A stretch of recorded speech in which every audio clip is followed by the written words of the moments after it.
Olá! Estamos juntos novamente. Essa é a Escola Bíblica Dominical da Igreja Batista de Barão do Taquara. Aqui na Praça Seca. A gente tem esse nome Barão do Taquara, mas é na Praça Seca, em frente ao Coreto, que é em frente à estação do BRT. Quando você quiser vir nos visitar, você será muito bem-vindo.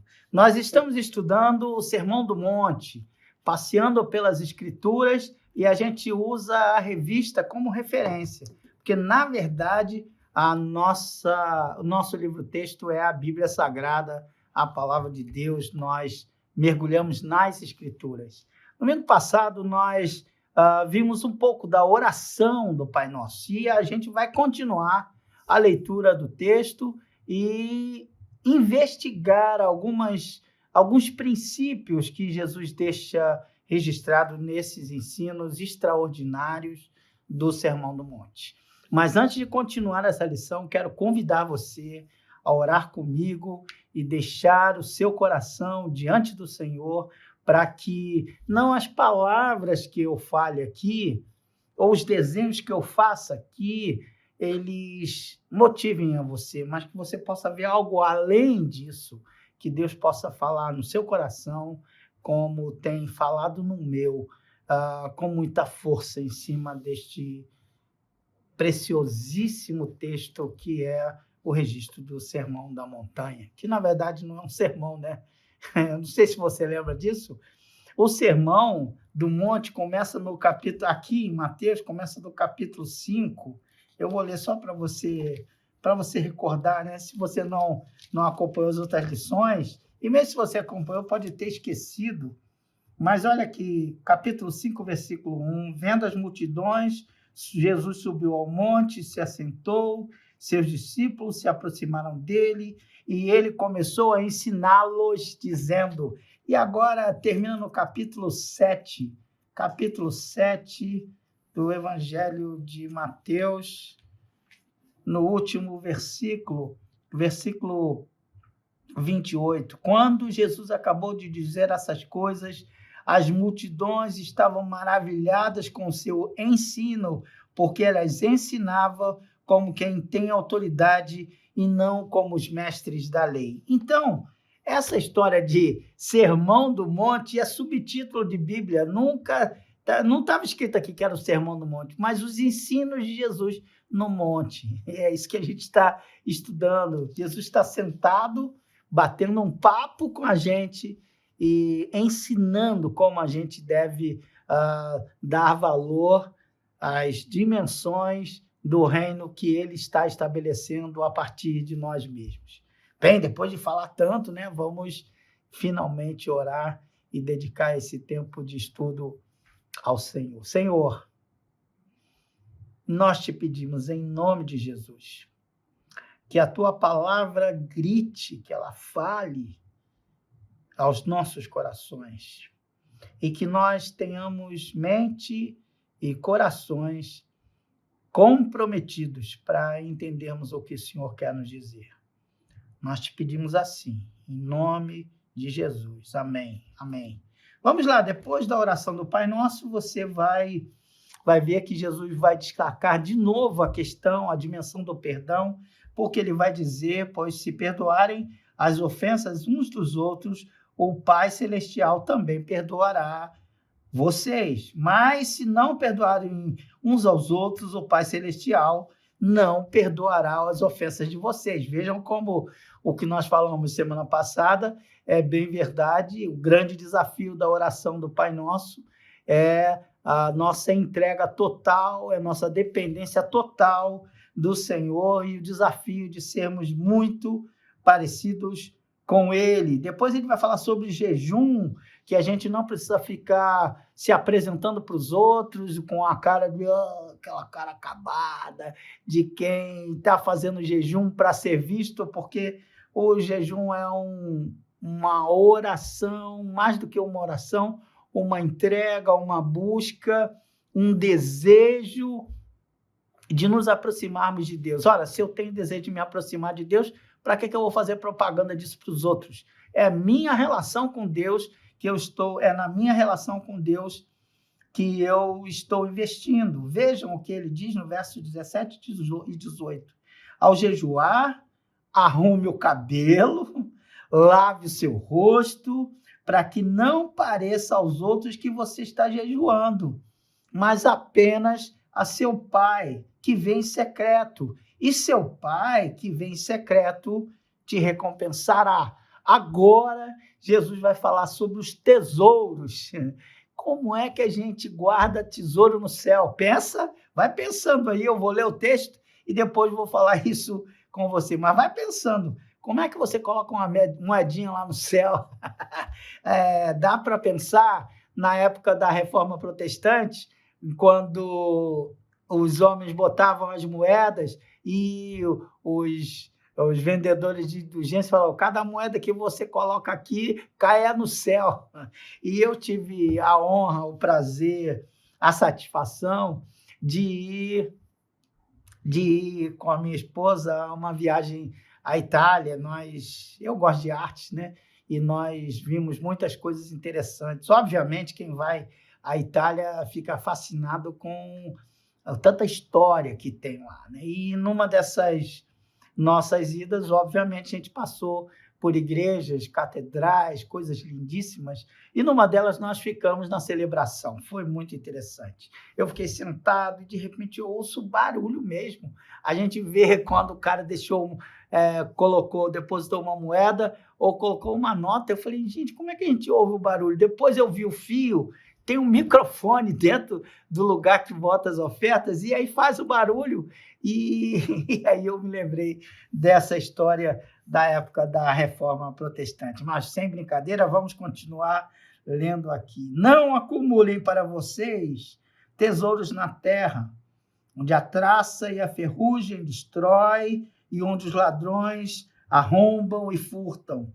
Mas acumulem para vocês tesouros dos céus, onde a traça e a ferrugem não destroem e onde os ladrões não arrombam, nem furtam. Pois onde estiver o seu tesouro, aí também estará o seu coração. Eu queria que você pensasse comigo nessa questão, e eu vou fazer um desenho aqui, rapidamente, só para você me ajudar a pensar, a raciocinar. Meu Deus, que coisa que eu estou fazendo aqui, a raciocinar nisso daqui. Eu queria que você pensasse muito como é que a gente consegue acumular tesouros no céu. Gente, como é que eu vou jogar? Será que tem um Pix lá, que eu tenho que fazer um Pix para alcançar os céus, né? Será que tem uma conta virtual lá no céu, onde Jesus vai guardar fora de... Isso é um verdadeiro tesouro. Como é tesouro, não? Como é que é negócio fiscal? Um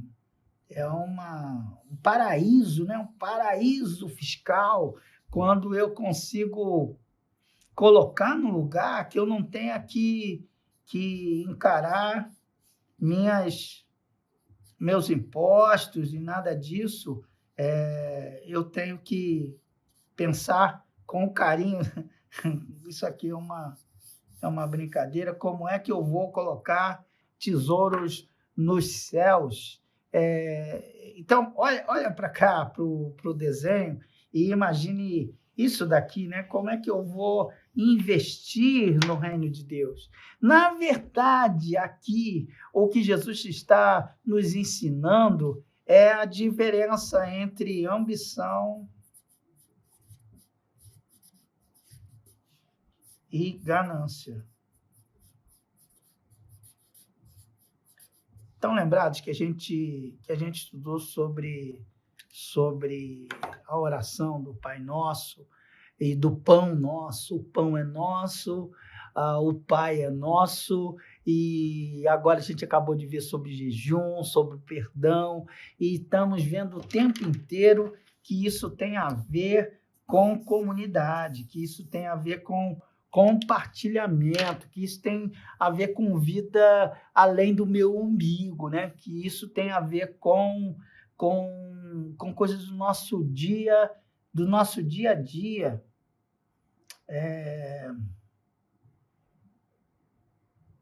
A gente tem que pensar muito nisso. A gente tem que pensar muito nos nossos hábitos, nos nossos desejos mais profundos. Porque Jesus termina isso dizendo: onde está o seu tesouro, aí estará também o seu coração. A primeira coisa que eu quero destacar com você, que a Bíblia deixa muito clara, a riqueza. Você que é rico sabe bem disso, né? É instável. O texto está dizendo isso, né? Se eu ajuntar tesouro aqui, o banco pode quebrar. Se eu ajuntar tesouro debaixo do colchão da minha cama, e se eu fizer isso, eu sou o cara retrógrado. Mas se eu fizer isso, se a casa pegar fogo, o dinheiro vai pegar fogo também. E se eu não fizer nada disso, colocar meu carro blindado, mas mesmo blindado, você sabe que os bandidos podem roubar o meu carro. Então, o que Jesus está falando não são necessariamente bens materiais. Que a nossa disposição, o nosso empenho deve estar dedicado a coisas que nós não pegamos. E aí você pode falar, o Pix é tranquilo, porque eu não tenho dinheiro, eu nem pego no dinheiro, né? E eu tive contato com uma pessoa querida essa semana, uma pessoa bem desenvolvida, até uma médica, e ela falou, não, eu ainda faço coisa igual antigamente, eu vou no banco, porque eu não confio em nada disso. A gente não está confiando mais em ninguém, em nenhum processo, nem nas tecnologias a gente está confiando. Por que isso? Porque o ser humano se corrompeu. E é isso que Jesus está falando aqui. Preste atenção, porque Jesus está falando que tesouro aqui não é tesouro financeiro. Não é isso, ele está falando de valores, onde estão os seus valores. A gente às vezes coloca todo o nosso coração, nosso dinheiro, e isso vale de quê? Eu morro e o dinheiro fica aí, ou eu morro e as dívidas ficam aí. Então, que história é essa de viver só pelo dinheiro? Depois, mais à frente, você vai ver Jesus falando sobre a forma que a gente precisa encarar a vida. Não é que a gente não vá trabalhar, nós vamos trabalhar, mas a gente vai trabalhar com um pouco mais de leveza. Sabe por quê? Porque tem um Deus que cuida de nós. Por favor, preste atenção nisso, porque isso é pesado. Até para mim, eu sou um autônomo. Eu tenho um Deus que cuida de mim. Não estou dizendo que a gente não vai se ocupar, se preparar, se desenvolver materialmente. Eu quero continuar estudando, eu quero continuar me desenvolvendo, mas eu não posso colocar toda a minha vida. Tem gente que acumula um monte de tesouro. Então, aqui, para mim, fica muito claro que Jesus está ensinando algumas coisas sobre ambição, a diferença entre ambição e ganância. E eu fiz uma pesquisa e eu quero compartilhar com você a diferença entre ambição e ganância. Bem, a primeira coisa que eu vejo é que na ambição eu vou pensar em compartilho. Quem tem ambição para ser dividida, como um pai de família. Tem ambição. Ele não tem ganância, ele tem ambição de se desenvolver, ambição positiva. A ganância não é compartilhada, é só para si. Quando você pensa na ganância, é só para você. Quando você pensa na ambição que você tem, você quer se desenvolver para abençoar outras pessoas. Bem, a segunda coisa que eu vejo e que eu aprendi com isso é que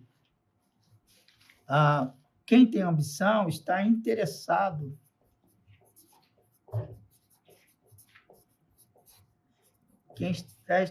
no grupo. no grupo que ele representa, o lugar que ele está, no desenvolvimento do grupo, mas quem só tem a ganância está interessado em, desculpa aí, bajulação. Por quê? Ele está pensando só em si, ele está pensando no crescimento. Isso aqui tem a ver com esporte, com a vida de uma forma geral. Quem tem ambição tem um código moral, tem um código de conduta, tem um norte para que ele siga. Mas quem tem ganância, vale tudo. Vale tudo porque eu quero. Então não tem um critério. Não existe critério, porque eu sou ganancioso, eu quero, eu desejo.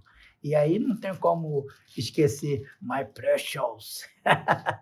aquela história lá de precioso. E aí quando você tem aquela ambição pelo precioso, que se dane os outros, desculpa a expressão, mas é isso que a gente vê.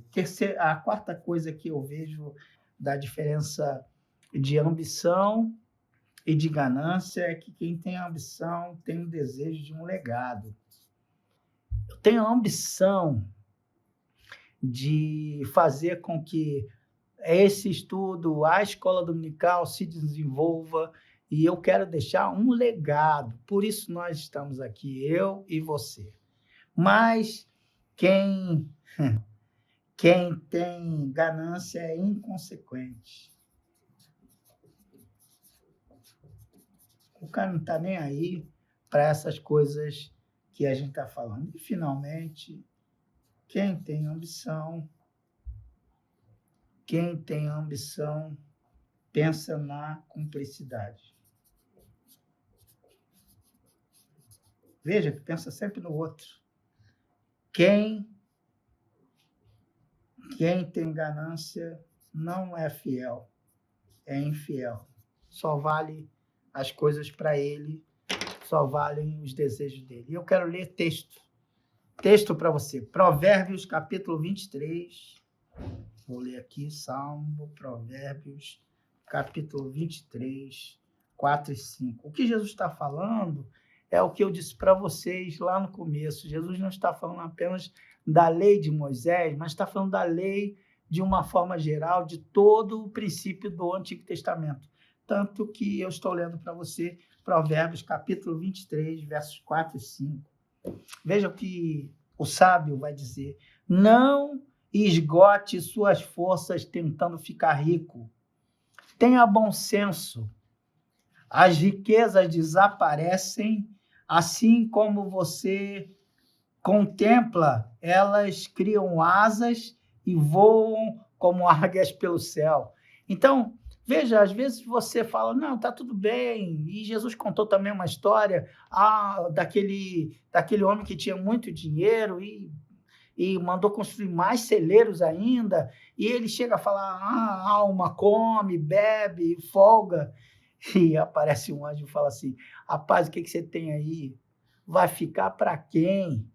Então, preste atenção, o que Jesus está falando aqui é da qualidade que a gente precisa ter na vida. E eu queria muito mesmo, de todo o coração, que você lembrasse disso daqui que eu vou desenhar e que eu estou falando com você. Olha aqui, eu estou desenhando uma caixa, vou fazer com pretinho aqui, que eu acho que vai ficar melhor.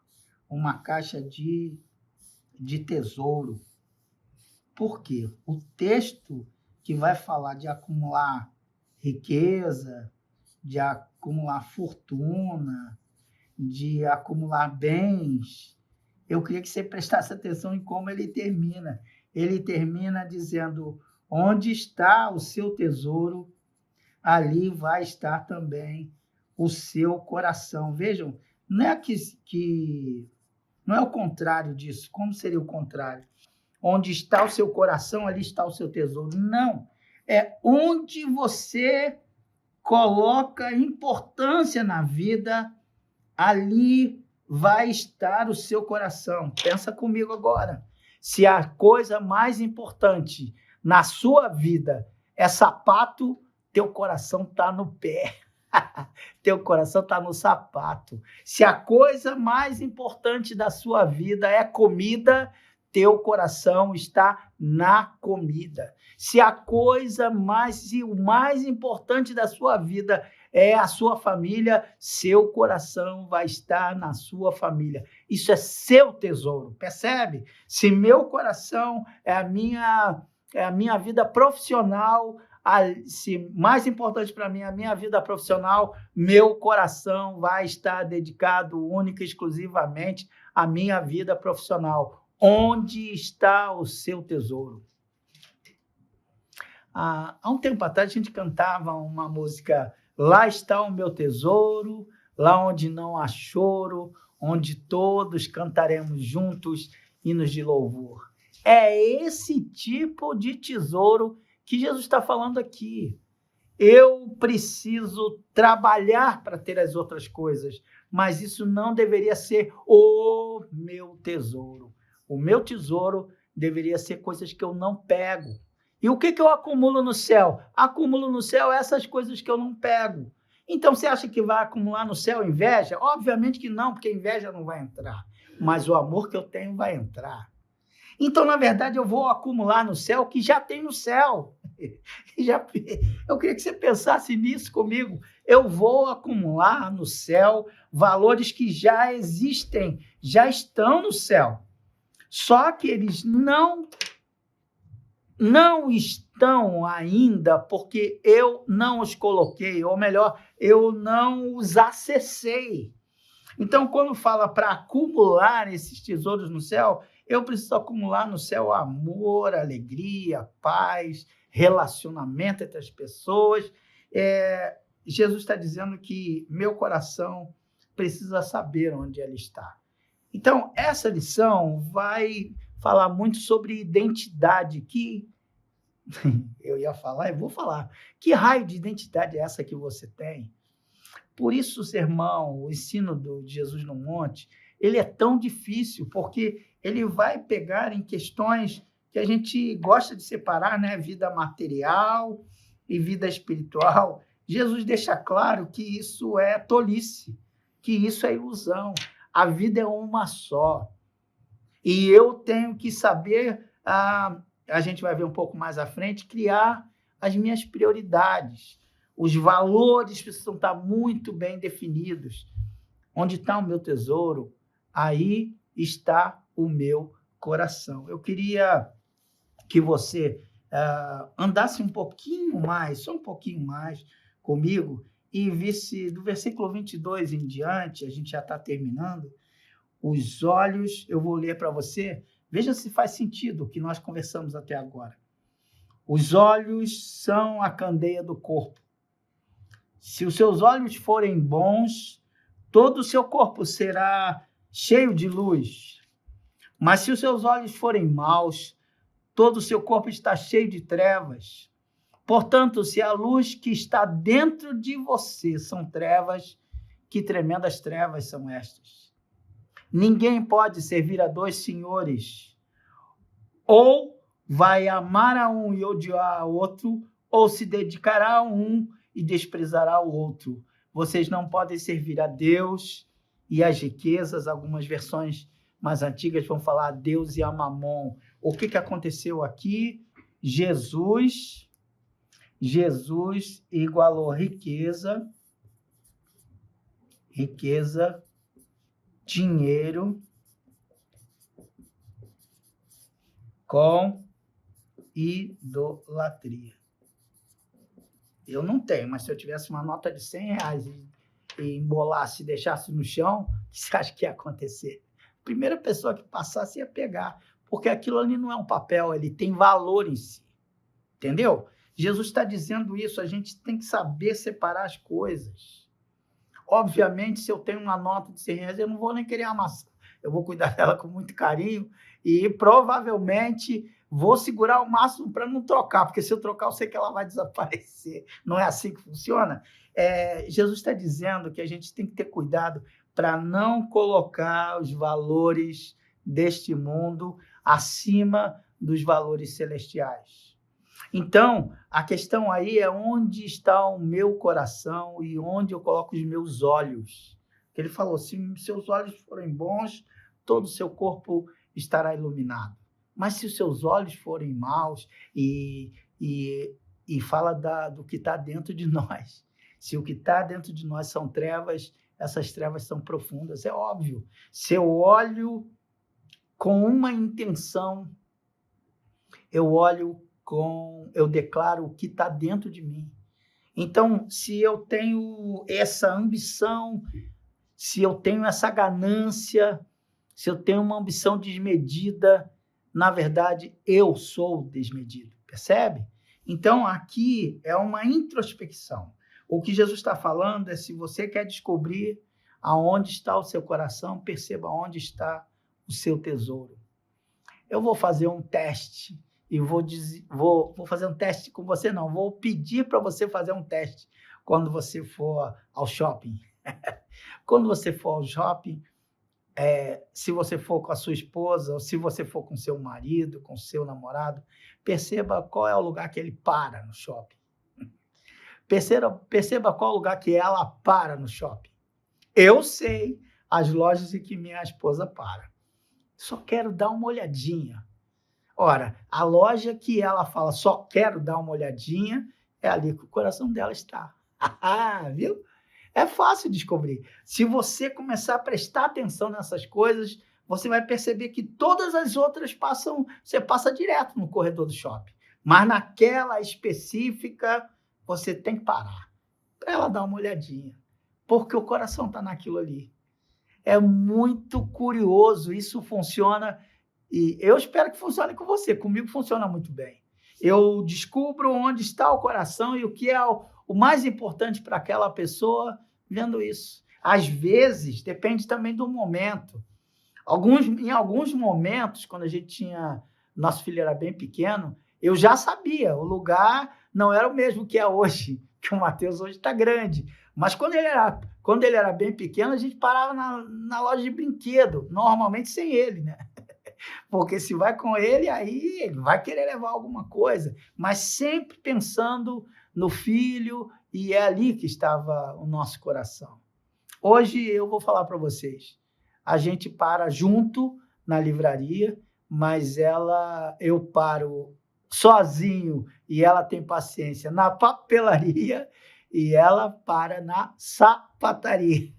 Então você vê, é onde está o coração da gente, né? É onde colocamos o nosso tempo, desenvolvemos nosso querer, desenvolvemos o nosso desejo. Então, Jesus está dizendo que não apenas a riqueza é instável, mas eu sou instável também.